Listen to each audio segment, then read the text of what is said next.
Le centre de formation professionnelle du groupe Profinance Audit Conseil, en abrégé PFAC, vient de tenir son premier séminaire de formation pour le compte de l'année 2020 à Douala.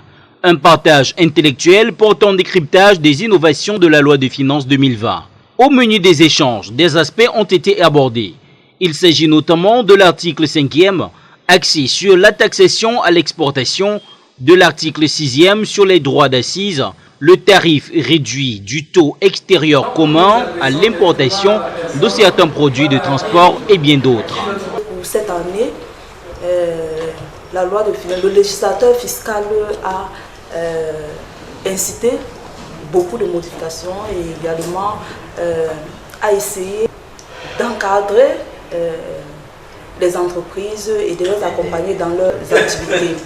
On voit là les modifications qui portent beaucoup plus sur les zones économiquement sinistrées, les modifications qui portent également sur l'exonération de la TVA pour cette entités-là ou encore l'abattement de 75% des charges des dettes fiscales pour ces types d'entreprises-là.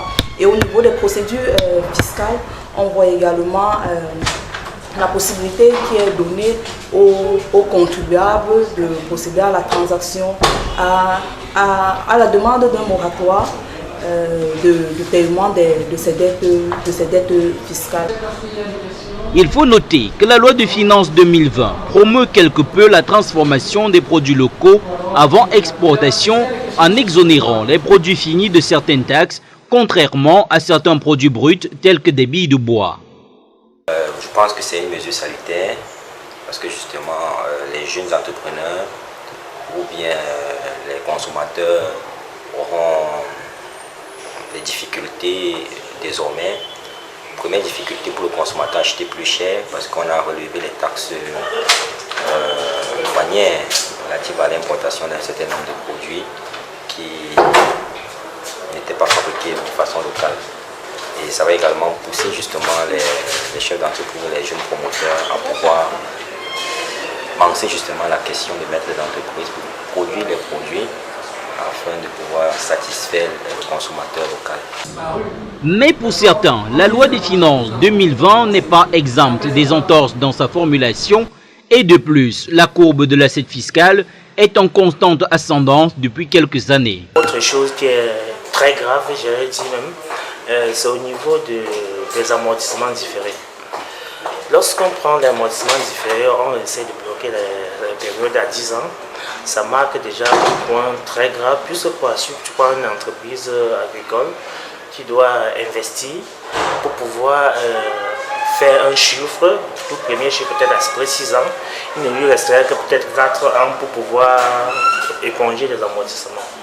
Ce qui fait qu'il va falloir qu'on essaye de revoir, puisque ça risque de bloquer beaucoup d'entreprises. Il convient de rappeler que le centre de formation professionnelle offre au public des formations pointues dans les métiers de la gestion informatisée, de la fiscalité et de la finance. Parmi ces formations se placent en bon rang des certifications de cadre dans des domaines de compétences et des formations continues de renforcement de capacités professionnelles d'une part, mais aussi des formations préparatoires des jeunes Camerounais au brevet de technicien supérieur d'autre part. Il est donc important de réunir les apprenants autour des experts dans les domaines de la fiscalité pour le décryptage de l'ensemble des innovations des lois de finances. En ce qui concerne le cabinet d'audit conseil, ses activités sont orientées vers l'élaboration des états financiers, l'évaluation, le montage et le suivi des projets, la réalisation des business models et business plans et l'accompagnement des PME à la recherche de financement. PFAC Cameroun est un groupe constitué d'un cabinet de gestion d'entreprise. Le cabinet est orienté spécifiquement vers les questions de facilitation d'aide à la recherche de financement pour les PME et au renforcement des capacités des promoteurs et des personnes ressources de ces PME. Ceci passe naturellement par les services rendus par le cabinet qui tourne autour de l'élaboration des états financiers, de l'élaboration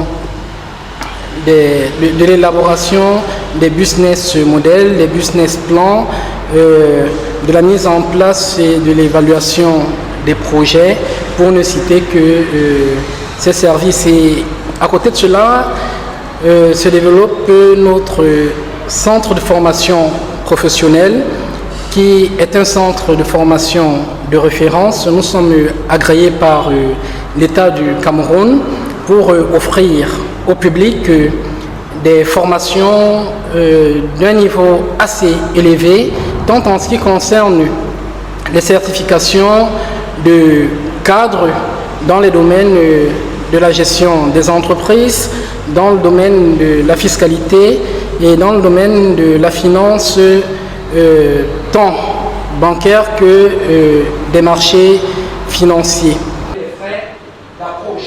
On prit part à cette rencontre des inspecteurs des impôts, des experts de divers bords et des cadres d'entreprise.